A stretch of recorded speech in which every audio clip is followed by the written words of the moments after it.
got 9 seconds now, 10 seconds, 11 seconds, so we're live. Monday through, actually every Thursday from 5 to 6 p.m. Mountain Standard Time. My wife is not here. I had a little technical difficulty because we're streaming out on Facebook and LinkedIn and a lot of other sites.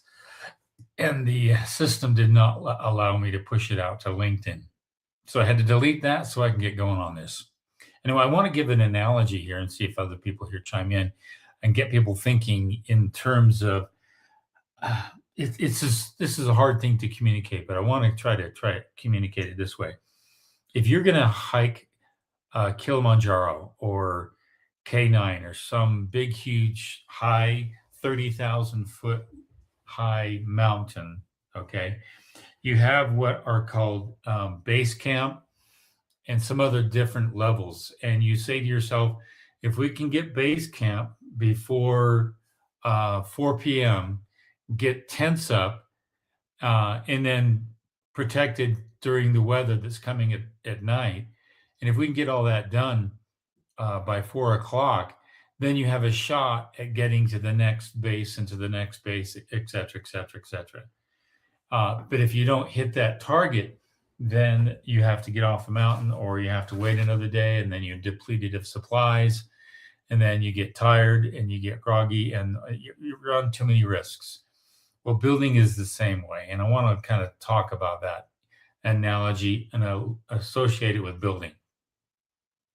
Whenever you build, you have to think in terms of how soon and efficiently can I get the shell up? It's the same thing as base camp for if you're going to hike a mountain. How soon can I get to base camp? Is the same as how quick and efficient can I get this shell up on the home? Why is that important? Because it's the biggest hurdle. It's one of the biggest challenges that you have. If you can get a shell up and get everything inside protected and dried in, guess what? You can rest, you can relax, and you can regroup, you can think, you can plan. It's the same thing with hiking a major mountain that's 30,000, 31,000 feet high. If you can get to a certain elevation, it could be 12,000, 14,000 feet, and that could be your base camp. And if you can get there and get camped up and situated, now you can relax, you can plan, and you can see how you're going to organize for the next day. And a lot of owner builders don't think in those terms. They think of how slow they can go. And then as a result, prices start to increase, things are out of whack. It's not the same thing to think how slow you can go. And I've seen a lot of owner builders go way so slow to the point where it's just time consuming. It's costly. Like I've been to jobs where an owner builder will tell a subcontractor, well, don't do that part yet because I'm still thinking about that. I'll go to a job and I'll see that there's some drywall not done. Well, we decided not to do that yet because I'm still thinking about electrical. So I just told the subcontractor to hold off there and then make him wait. And I've seen owner builders do that over and over and over again. And as a result, it's more costly. Mistakes happen.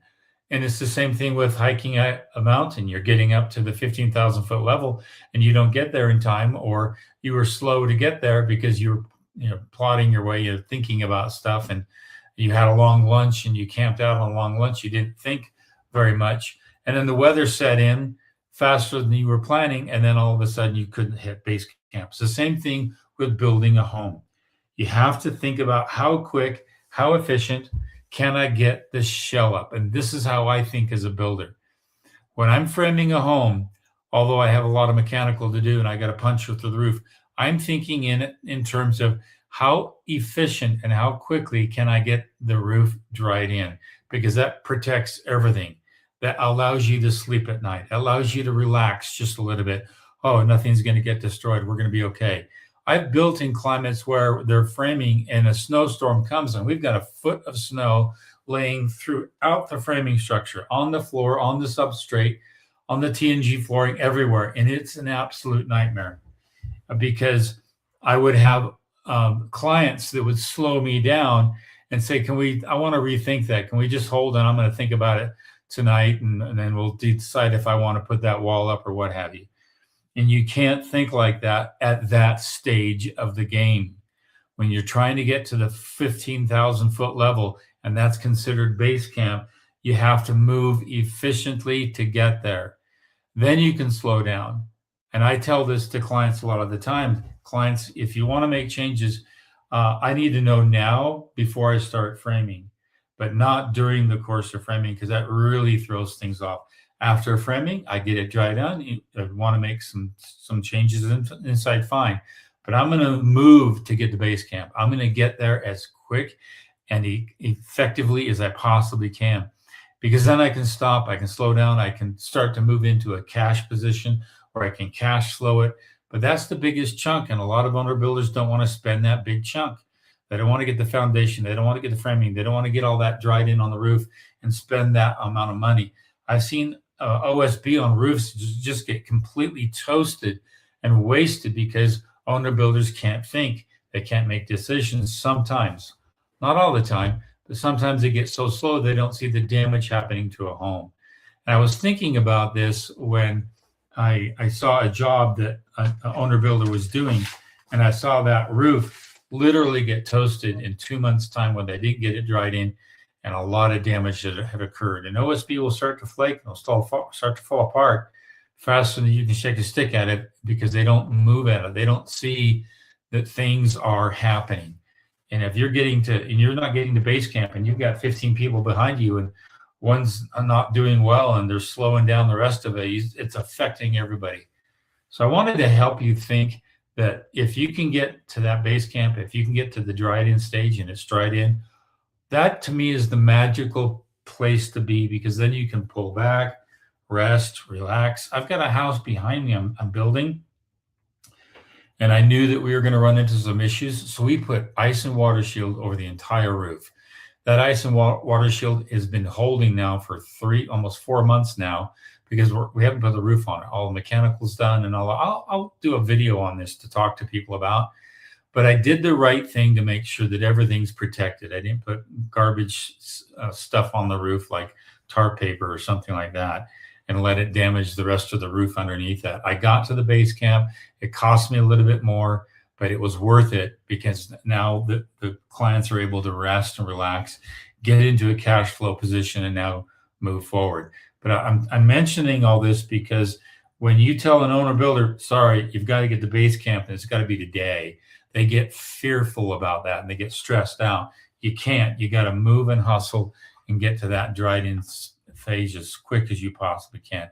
We're getting a lot of questions here. Let me jump to that. I may come back to that. I just wanted to help you understand, as a builder, I'm trying to move effectively through that big chunk of issue, which is the framing stage, and get to it as soon as I possibly can. All right. Let's take some questions here. Dark Very 2194. Is Comfort Block a good alternative to Omni Block? Comfort Block interlocks vertically, so mortar is only required on the bottom layer, while adhesive is applied to the other layers.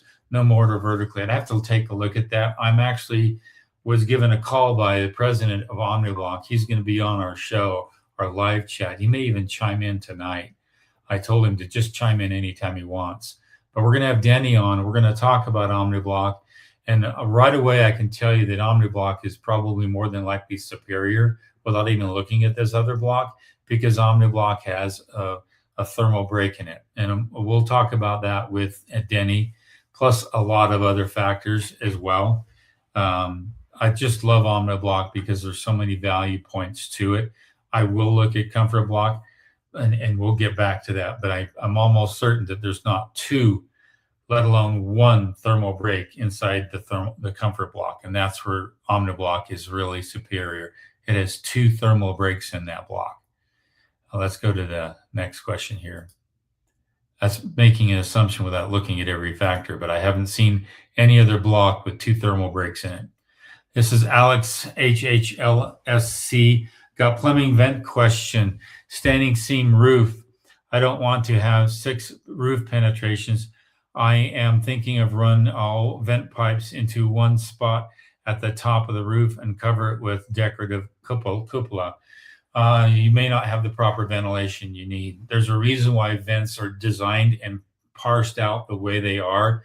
Most homes are somewhere around two, some or around three or four vents, and you need to have the proper uh, vent.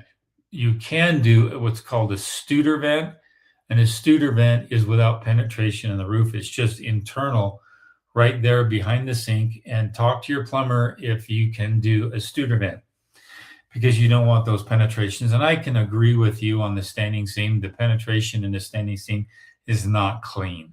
That's the one thing with standing seam. They literally have to put a boot right over the pipe, and it has to sit on top of the standing seam. And then they have to caulk it with a gasket and really bolt it down. And to me, that's not necessarily the best. You want something that can slip underneath the shingle or be hidden, and not have to have any actual penetrations that are exposed to the elements. But look into Studer vents and you see if your code would allow for that. I've actually done Studer vents quite a bit here and there for other reasons, but the roof penetration is a good one. Okay. It's Alex, a standing seam roof. I don't like idea of 6 vent pipes in the roof. I agree. I don't like that either. If you can try to avoid that, try to do that. How do you handle waterproofing when stucco is applied directly to mass walls like OmniBlock? I'm using Perfect Block, similar to OmniBlock, but ICF, and plan to do stucco or lime plaster directly on it. The area of worry is the transition from the polyiso foam, which is the ICF, insulated concrete form, and the actual foundation, which is your concrete foundation. That's your weak part. If you can seal that 6 inches up on the polyiso ICF form, and then 4 inches or so right onto the concrete, if you can seal that gap, you're in better shape. That's your weakest spot, to be honest with you. That's the weakest spot on all construction technologies, trying to seal that up. I was with a gentleman today, and I might do a video on it, Aero Barrier, and he actually showed me Aero Barrier, and it does seal up underneath the bottom plate and the foundation, but it doesn't go on the outside 4 inches up and on the outside 4 or 6 inches down with a mesh product. You've seen my videos. I've done that product many times. It's a decking product. There's other products that are out there, but to me, I'd rather seal the outside of that. That way, if water comes up in your home and you're in like Florida, I built a home down by the river down in southern Utah, very close, and I was very concerned with flooding. And I said, we're going to seal this outside, but we're going to go up about 1.5 feet. So if water came up against the house, all they'd have to do is sandbag the doorway on that back door. And if water came up against that house 1.5 feet, it's not getting inside, period. Not getting inside at all. And so that's where I like to seal up, is that foundation transition. There's a lot of good products on it. So good question.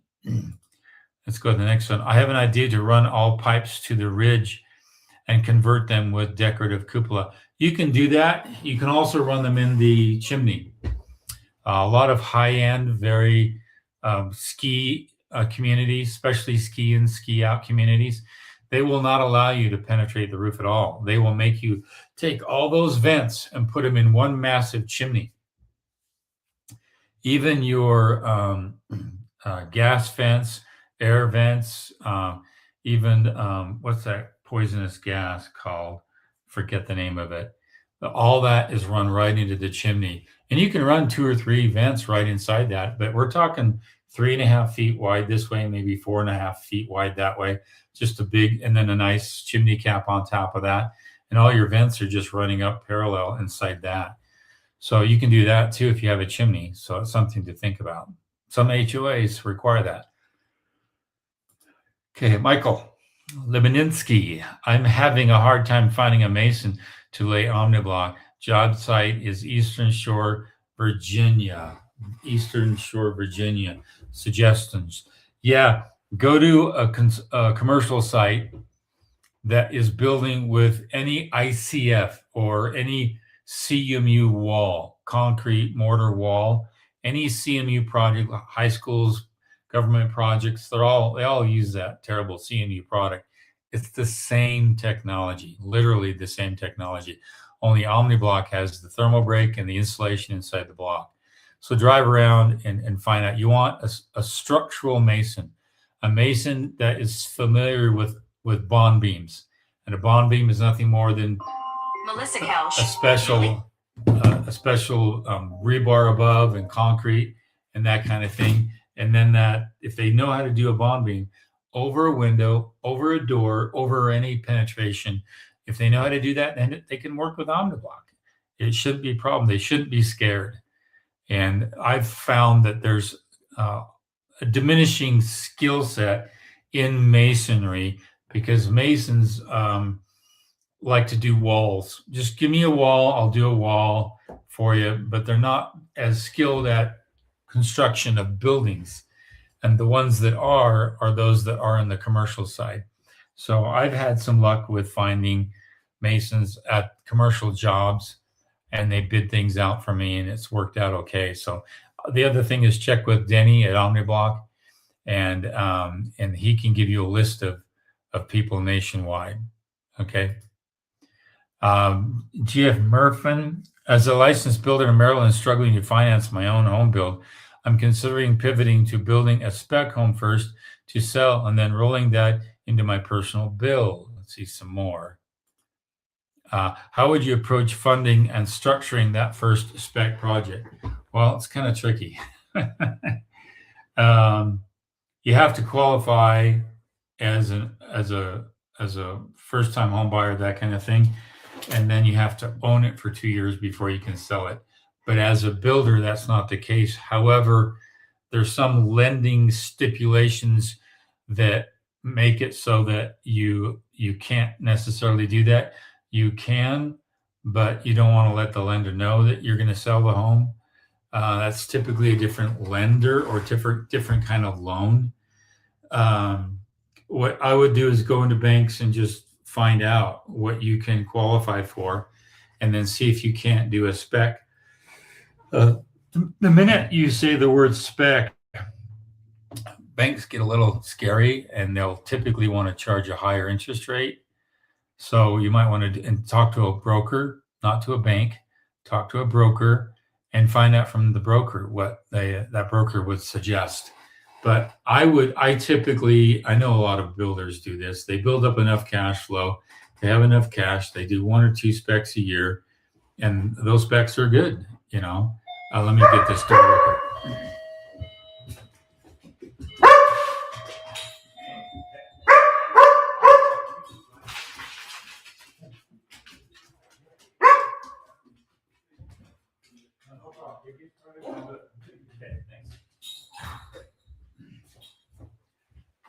Sorry, that was the fire chief. I offered some service to spread some gravel out, and they want me to he's going to get more dirt there and gravel. So I'm doing a little service project, and it was the fire chief at my door there.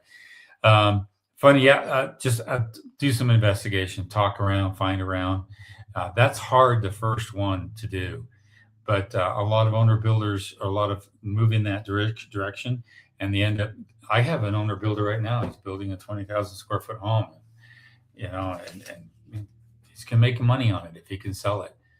Right now, high-end homes, big homes are selling in my particular market because there's so many boomers retiring, and they've got money, and they'll pay the money for these higher-end homes. So know your market on top of that, and go talk to a realtor and find out from the realtor what the market's like, and they will really help you out. So if you were in my market, I would tell you where to go and who to talk to, and you're not in my market, so it's kind of hard. Michael, Alex, look into AAV air admittance valves. Gets you to one roof protrusion, which is used code required. Yeah, look into that. That's a good one there. Let's see, Doug in Utah. Please talk about foundations that don't have footings formed separately, just as trench that filled with concrete when pouring the slabs. Cedar City.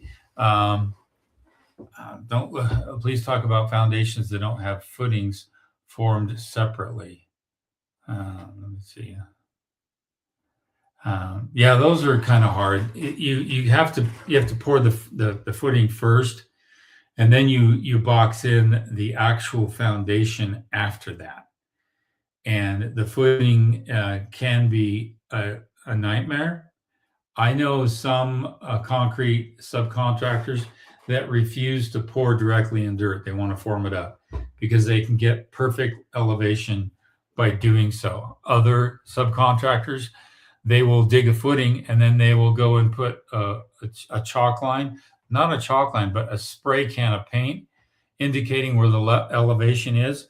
But the problem is that elevation has a 2 to 3 inch variation. Where's that concrete going to be? And he just kind of guesses midway through that spray can that's sprayed horizontally inside that ditch. And it's he gets his accuracy later when he forms up the form, and he just lifts the form up here and there, and it might be at an inch or two above the actual footing at some point here and there. So he gets his elevation later. Others don't like that, and that's really hard to do with basements, because if you've got a basement, 11-foot basement form sitting there, and it's the footing is not perfectly level, that's going to make their job really, really hard. So you have to find out what kind of form is going to be put on top of the footing after the fact. If it's a slab on grade and they can hit their grade and hit their elevation perfectly, then all power to them. But if they can't, I've seen so many different styles in concrete, it would blow your mind. Every single contractor that I've worked with does it differently. And you need to it would be helpful if you just sit down and say, hey, explain to me your process so I can think through it and I can be prepared for it, rather than show up on a job site and be, wow, I didn't think you'd do it this way. So ask them. And if you're comfortable with that way, then great. All right. But just a trench that filled with concrete when pouring the slab in Cedar City, yeah, it's tricky. If the soils are good, great. If the soils are terrible, that's even more of an issue. Like I told my concrete guy, please, after you trench, wet everything down, hold it wet through the night, because he's going to pour early in the morning, because he's pouring in sand. And if that dries out with some wind through the night, all that sand's going to slough right into the trench and make a nightmare. And it was good. He kept it wet. It was awesome the way I wanted it. But again, that's where he scheduled it really tight and he made it work. But if you've got a concrete guy and he comes and digs his trench and it's all sand and it's loose and it's sloughing into the trench and he doesn't have concrete for 3 or 4 days, you're going to see a problem, especially if you've got a horse running through the property like we had the other day ago. Anyway, this is Robert, 8657. I paid the framing contractor to put steel and stick titanium roofing underlayment over my whole roof while he was there, just in case I wouldn't be able to get a roofing crew and supplies. It saved me. Yeah. That is a really, really good idea. And that's the only place I use, what is that product called? The OSB that's got the covering on it, and you put the tape on it. I forget the name of it. It'll come to me later on tonight. That's the only place I use that product, is on the roof, only if I know I've got an issue. Roofers can't get there, and I didn't want my framers to have to put on a cheap little synthetic product. But if they're okay with putting on ice and water shield after the sheeting of that, great. But I know what you're talking about. And if you can get your framers to do that to save on some time and protect the framing structure, because roofers are way far out, great, do it. All right. Get them some chocolate and some donuts and pay them off in food if you can. Comfort Block has the thermal brakes as well. Was just curious because I hate and want to minimize mortar. Yeah, there used to be a company similar to Omni Block, very similar, that was dry stack. And they would actually hit the elevation with pennies. And they would put a penny in there to make sure the block would hit just perfectly. And so, yeah, I'll have to look up Comfort Block. Send me a link in the chat so I can come back and check it out. Basil Kingsley, I'm considering an underdeck cold room beneath my back porch, which is about 50% exposed. Since the foundation is already dug, should I build it or just cover it up? 4,000 square foot home for 2 people in Canada. Let me see here. 50% exposed because an under deck cold room beneath my back porch. Those cold rooms are nice to have if it's already formed, or they can form it up and it's just part of the foundation of the porch. By all means, do it. I had my client wishes that he would have done that on the home we did just down the road from here. And he's got a porch. He's got a concrete deck on the porch, and he wishes he would have just cut that in, 7 feet in this way, and created a storage room underneath the porch. And a lot of people do that, and it makes for an easier. It's harder to cap that because you need some corrugated metal on top to cap it and pour the concrete on top of all that. Or you just form it up underneath with wood and all that, and you pour it on top, and then you pull the wood out and do some rebar on there and tie it all together. It's just a little work, but it's nice to have. It's part of the footing, part of the foundation, part of all that extra square footage, and it's not that hard to do. So yeah, you can check into that. I've done that many times, many times. Grabbing extra square foot is an art form. All right. And I'm going to come back and talk about that, how to grab extra square feet and where it might be the best route to go. But that's a good one to do. Parker Mash 4596. So you're not concerned with vapor transmission wicking through above grade mass wall with stucco when the walls get wet from heavy rainstorms. Yes, I am worried about that, but not in my neck of the woods because we do stucco differently. We either put an inch of polyiso foam, which is a closed cell foam product, which means nothing's getting through that. And then there's a vapor barrier on the other side of that.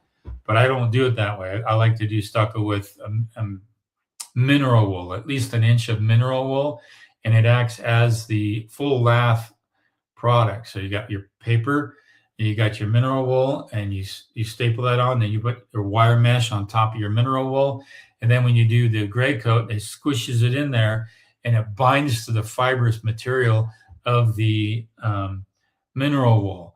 Polyiso foam doesn't have that capacity. Although it can bind to it, it doesn't bind to it nearly as well when you have the without the fibrous material. And that's why I like the mineral wool behind that. A lot of places in California, they don't put any insulation on the outside where they bind their stucco to it. It's straight up lath. It is 2 layers of maybe a tar paper and wire mesh, and then they squish in the gray coat or the brown coat, called different terms in different parts of the country. That's it. And then they do the finished color coat after that, maybe 2 coats, if not just 1 coat. And to me, that is a recipe for disaster because you got all the penetrations through that that tar paper, and eventually some water would wick its way through that, especially with the J channel. If the J channel is not dropped, there's a J channel. It's got a hook on the bottom like that, and then all the stucco sits inside that, and there's holes at the bottom of the J channel, and that J channel is dropped to just about 3/4 to an inch or more below the framing structure of the home, and it passes over the concrete foundation. So if water wicks off that stucco, it comes down into the J channel, hits the holes in the J channel, and drips past the foundation. It doesn't wick into the home. Now, if they put that J channel too high and it can wick back into the home, then you got a problem. So those are your weak spots. It's that there. And then if you don't have any insulation, a lot of places in California, they don't use foam, or they don't put, they're just cheap. And a lot of it's because there's too much moisture, and polyiso is a closed cell product. So it doesn't allow for drying out. And so if you've got humidity behind that polyiso foam and it's building up, you can have some rot. That's why I love rock wool. It's mold proof, fireproof, and it breathes.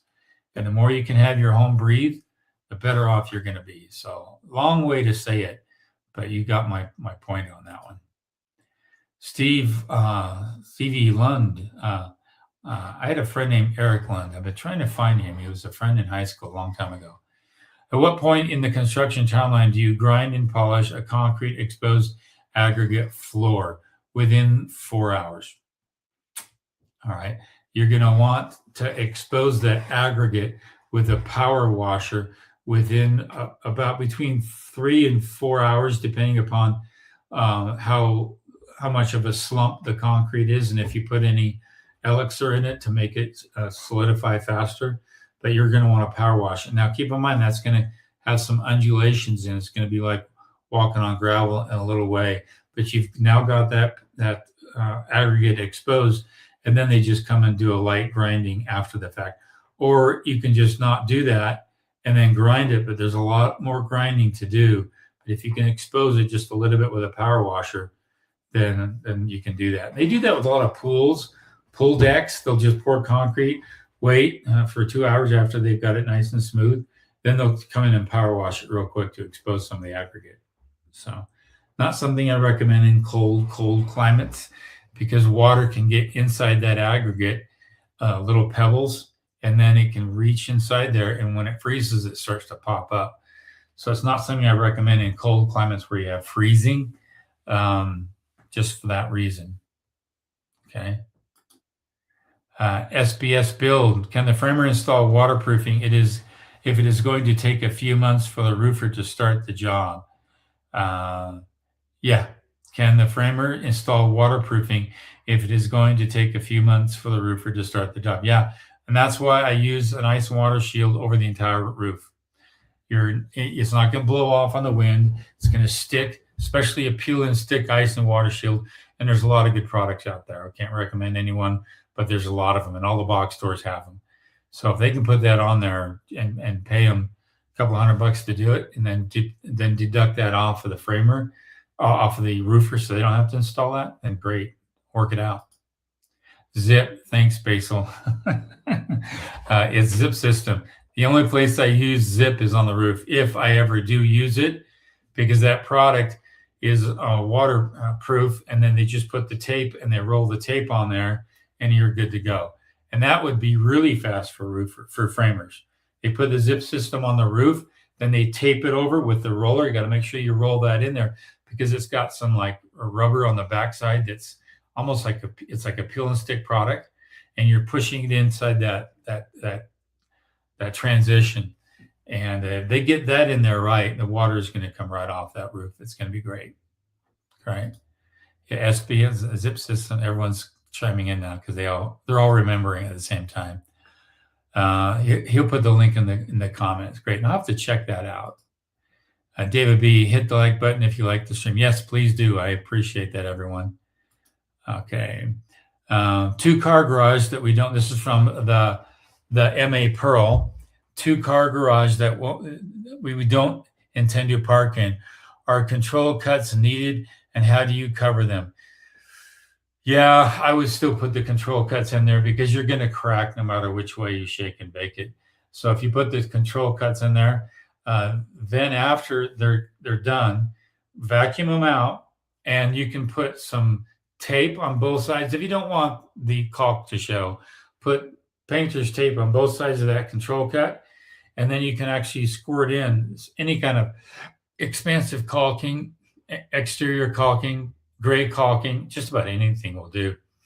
You take a putty knife and you smush it in there like that, and then you peel the tape off, and it's nice and clean. And if you're thinking of doing exposed aggregate on your home for inside the home, you're going to want those control cuts. But I highly recommend 4 foot on center, not 10 foot on center. If you do 4 foot on center, it's cleaner. You're going to control your micro cuts or cracks much better. It's going to look really, really cool. So if you can do that in the garage too, great. At least 10 foot on center. Your 3/4 inch control cuts. Let it dry, let it cure, and then put in some caulking. Okay. See, Park and Ash, you do the mineral wool and lath on the OmniBlock builds? No, you don't need that. Well, the OmniBlock, all you need is your gray coat with some synthetic, it's a glue product. They put in the gray coat, and it helps bond to the OmniBlock. And stucco guys do it one of two ways. They take the glue and they paint it right on the OmniBlock, and then they put the gray coat, or they put it in the gray coat material and mix it in there, and then they apply it. And so I see some even just spray it on there. But you're going to want that extra bonding material on the gray coat because it helps bond right to the OmniBlock. And then they do a finish coat, color coat right after that. And that cures for about a week. And once it's cured, then they do a finish coat, which is a color coat. Okay. ZT Zhang Yang. Have you thought about being other kind of contractor, the home builder, faster project timeline and turnaround? Have you thought about being other kind of contractor than home builder, faster project time around? I'm not sure. Maybe a subcontractor, and I don't know of any subcontractor work I'd want to do. I've been an electrician, roofer, landscape, framing, concrete, excavation. I've done all that as a subcontractor in those trades, but I'm not interested in doing that anymore. I like to just be the general. I like to be the GC, walking on the job site. But I hope that's what you mean, meaning subcontractor, maybe developer. I'm talking to people right now about a large project, some big projects down the road. So I will keep you guys posted on that, but kind of interesting. Hope that's what you're asking about. Parker, do you do mineral wool and lath before stucco on an OmniBlock? Oh, I think I already answered that one. I don't do mineral wool at all. Not on OmniBlock. Read the specs on your peel and stick to see how long it will last under direct UV. Correct. All right. There is a product called, what's it called? Wolf, or it's called Coyote something. It's a staple down tab that can handle inclement weather for a year. And it was built and designed by roofers, for roofers, has a great bond and grip to it on your feet. It's called Coyote. It's named after a wild dog or something. If it comes to me, I'll remember it. Maybe somebody here will remember it. But it's the best alternative to peel and stick. All right. And it's manufactured in the Midwest. So I know that a lot of Midwest and even the East Coast use it a lot, but not as much out West here. I have to order it. I did used to use it a lot of the time, but I don't use it anymore because I got tired of buying it in bulk. I had to buy it in bulk. Okay, Hype Stonks. Hey, hello, Hype Stonks. Hi, Keith. What underlayment do you install under tile on slab on grade? Under tile on slab on grade. This is for crack isolation membrane. Oh, don't remember that product, but it's a product with a similar mesh product that helps with the expansion on that. Talk with a tile setter and they will tell you what I'm talking about. Ask them, how do you propose covering these cracks? It would help control the crack over time. And there's all kinds of products out there for that. But I wouldn't let them just put the tile on there straight with the mortar and the tile. Just cover those cracks, get them protected, and it would actually help out with the strength of the whole unit, the whole flooring system. So if it comes to me, I'll let you know. But tile guys should know. I'll be using 36 by 30. You're going to want that with that big of a tile. I've got a client putting in 4x8 sheet tile. Can you guys imagine that? 4 feet by 8 feet. That's the size of a sheet of drywall, a sheet of OSB. He's actually laying that down on a slab. That's going to be hard. So if he does it, I'm going to hold him up on my shoulder and say, the most impressive builder I've ever seen in my life. Not just an owner builder, but builder. That's going to be a real challenge for tile setters. So, Parker Nash, have you done a roof with exterior insulation, mineral wool sandwich between sheathing? No, but I can, and I've often thought about it. For those that are living in the Midwest, where you've got tornadoes and stuff like that and falling hail, it might be an advantage to have some sort of an absorptive quality in your roof. I haven't done it. I've been wanting to do it, to be honest with you, but I just haven't found the roofing company or the labor that wants to go the extra mile for me. So The eave also makes it difficult. How do you nail um, rain gutters, stuff like that to it? I haven't really been able to think through the whole thing, but I really like the idea. We do flat roofs all the time here. We do 3 inches of polyiso, so that's not the same, but we've done it with flat roofs all the time. Control cuts on our covered porch as well. Yes. And I would do a diamond tip blade cut. I wouldn't do a tool cut. A tool cut is a wide V, and if there's any kind of separation, it's just exaggerated. So I do control cuts. So make sure they're 3/4 of an inch thick down. That's code. That way, if there's a crack, it's going to hopefully go where you control it, where you want it to go. Okay. Contracts like HVAC, plumber, electric. No, deck builder. I don't do any of that. I do sub some of that out to, like I've got I'll get a carpenter that will do stuff like that, and I'll sub it out, but I'll run it under my license, but I don't do the work. As a newly licensed builder in Maryland, congrats there. I'm struggling to finance my own build. I am considering pivoting to build on spec. I think we asked this question earlier, and then rolling that into my personal build. How I talked about this earlier.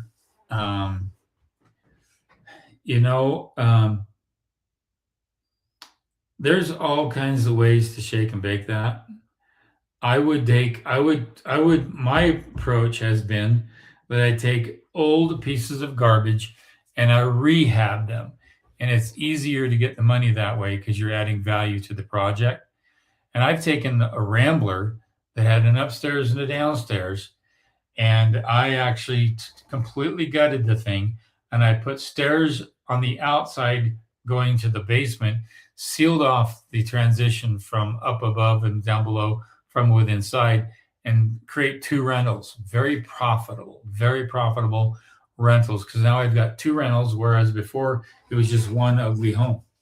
And maybe one of these days I should do a video on that. But to me, I try to enter the situation with less cost. And if you can restore something, great. Then you can put your name on it, you can control it, and do some good, wonderful things to the community. We need more rehabilitation in our communities. And then that just gets you one step, and eventually you'll start doing some spec builds. B. Murphin, would you approach funding and structuring the first spec project? Funding and structuring that thing. That's part of that same question. Yeah, the same way I was answering it before. You just see what you qualify for, and you see what you can do. And if you can't qualify for this, can you qualify for that? And if you can't qualify for that, can you qualify for this? I have a home in St. George where my mom lives up front and my carpenter lives in the back. But we lived in the front for the first several years, a handful of years, and it was an old, super old 1919 Pioneer home. We restored that, put an upstairs in it, made all kinds of living space, and then we got room for an addition. It's easier to get money for an addition than it is to get a whole new spec build. Once we got the addition, we moved into the addition, and then we rented the front for a couple of years. Then my mother needed help, and she lives up front. So to me, that's just, you're building equity, building revenue, building opportunity. And one of these days I should just do a master video of mine. We call it the compound, because we've got a lot of buildings on that project. So I disconnected hydro before demo. When is the best time to bring a temp line? Do I need to have HVAC running in the winter before the house is done? Only for painting and drywall, and maybe your subcontractors will complain, others will complain, but you can disconnect the water before the demo, yes. When is the best time to bring the temp line in? Before your drywallers, and you probably want it there because concrete's going to need water. So, and have a temp spigot on the outside. If it's too cold, then you wanted to get what's called a frost spigot. That's a spigot that opens up like that, and it drains at the bottom, and it's down 3 feet below frost temp. So if you have a frost spigot like that, great. you know. So planning on a rectangular house with great room at one end, using attic trusses, very good. Want no steps on the main floor, 12-foot ceiling in great room, but 10-foot in the rest of the house. Would whole house 12-foot be easier, cheaper? Yeah, it would be, because I don't know what you're going to do about that step. Because if you have a main floor with a 12-foot ceiling in great room and 10-foot in the rest of the house, you've got a 2-foot difference. How are you going to make attic trusses work? For example, the great room is going to be the ceiling higher 2 feet, and then next to it, outside the great room, that's going to drop to 10 feet. That's going to create a 2-foot step in your attics. So if you went with a 12-foot, it's not my recommendation. That's really high. But if you went to a 12-foot and then put across the whole main floor, and then you throw your attic trusses on top of that, that's going to be an even situation, no framing issues, no steps upstairs. It's going to be cleaner to do it that way. But I would go with an 11-foot ceiling down below and then attic trusses on top of that. You're going to make your house look really tall from the outside. It's going to look, so just consider that. Okay. David B. Schluter makes everything for your tile floor. It sure does. Drains, trim, you name it. Even all the underlayment products. Right? It's good stuff. SBS Build, how would you recommend to prepare wood subfloor for tile and or floating floor in living spaces? Well, for the subfloor itself, if you're doing engineered floor trusses, if you talk to the flooring guy or the truss manufacturer in advance and you tell them, this is where I want a shower, can you please recess the trusses 2 inches there? And if they say, yeah, you've got that taken care of, and all they have to do is fill it in with a pan with their base material, and you're good to go there. As for floating floor, I'm not a fan of floating floors, by the way. And it's really, really hard to get them so there's no dead space where, when you bounce a basketball in an old church basketball court and there's some dead spot in there, all those floors are floating if they're not done right, and they just seem dead. So I love glue down floors, and I don't have any problem with them. And I can put cabinets right on top of a glue down floor, but I cannot put cabinets on a floating floor. The manufacturers will not let me do that. The warranty is not valid. It's void, which is kind of stupid because you can put couches and pianos on a floating floor, but you can't put cabinets. I don't understand that. So, but think about a glue down floor if you can. And then if you're still planning, think if they can do a recessed floor truss for you. If you're using engineered floor trusses, if you're using TGIs, you can't do that. Okay. Maricela Marban. Okay. Hey, Keith, on the block home in Southwest Texas. It has a double top plate, and I noticed air leaks. What do you recommend doing to seal air those gaps? Also, would this be done by installation crew? Yeah, installation crew should do it. You can use, I like the Seal product. It's a roll of foam, and they put it on top of the OmniBlock. J-bolts are coming through it, and they put the first plate down on there. The other plate should be glued on top of that double top plate. And then the J-bolt comes through both of those, and it's all crunched down with a plate, a wet washer, square washer, and then a nut on top of that. That would get that really, really sealed. If it's already on and they didn't do that, then you can put some product on that top plate and seal it up at the top, because that will be an air leakage issue. You're going to want to seal that. But your installation crew should be able to do that. But a complete liquid applied product on the outside would really, and come past those top plates, 3-4 inches, just come past and seal up that whole section on the outside. I'm glad you're using double top plate, because if you're putting trusses on there and you're in a windy area with hurricanes and stuff like that, you have all that meat to grab the trusses into, and it's a good option to do. So I'd love to see that. Can you recommend an engineering firm in St. George for my architectural drawing on my ADU? Thank you. Yeah, go to, see, Jeff Hedman. I'm going to recommend. If you're in the program, he's in the program. Just go to the download section in the self-managed package and you'll see him. But just look up research Jeff Hedman Engineering. Jeff Hedman Engineering. He's actually licensed in over 40 states, and a lot of my students use him. All right. Especially for OmniBlock. If you OmniBlock people are out there, you're probably using Jeff and you're probably using Lonnie. So, okay. Govindra. Can't say that. Julu. That's an interesting name. I can't even.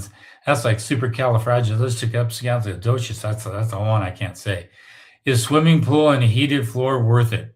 What's the best floor other than LVP for a lot of dogs and their drools and nails and floor heating?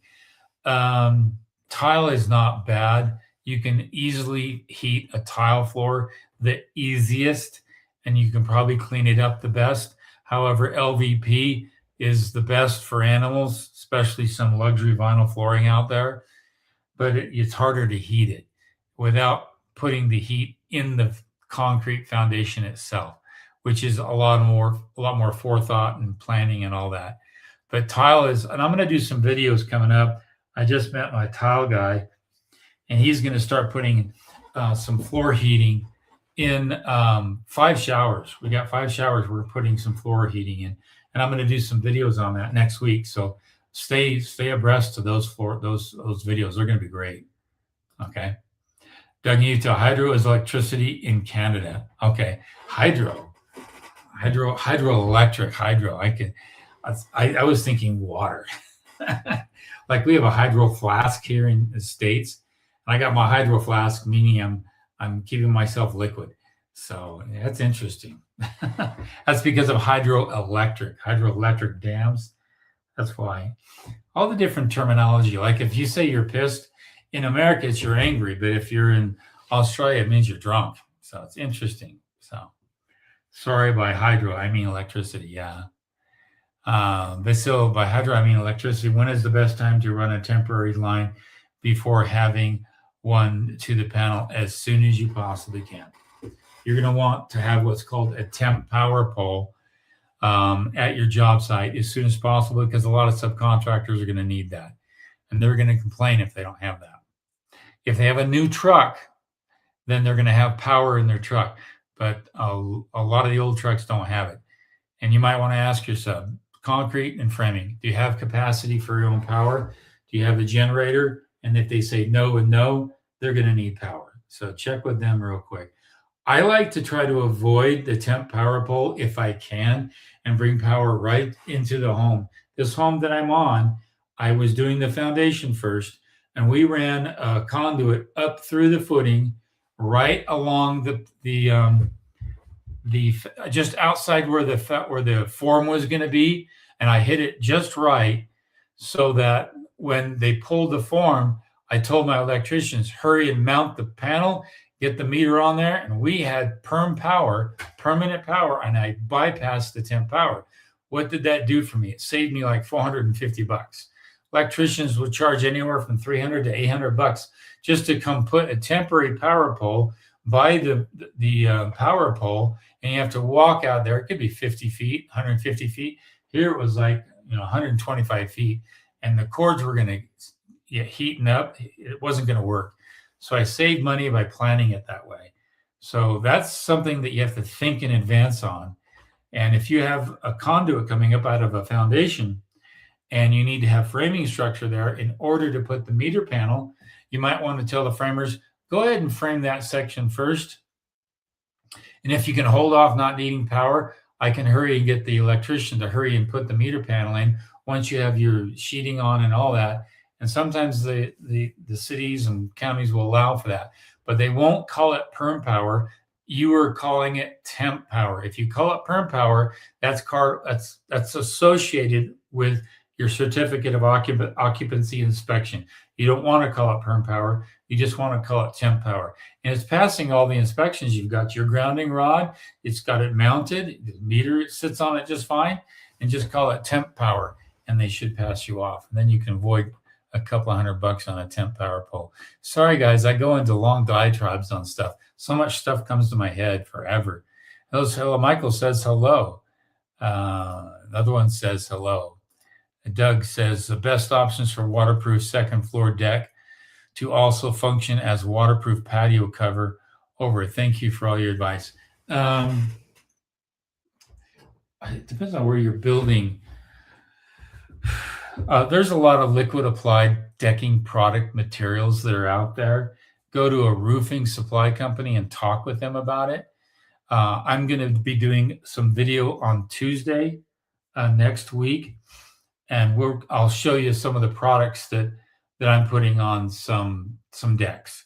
It's a full membrane, but it's concrete, and that means you're not going to have any water drainage through that deck. People that keep building decks that are open slat decks without any full membrane cover, I scratch my head on. I just do not understand that mentality at all. I don't care if it's Trex. I don't care if it's redwood. I don't care how expensive you put it. If there's water that's filtering through that deck, it's destruction, automatically guaranteed. I don't care how well you make it.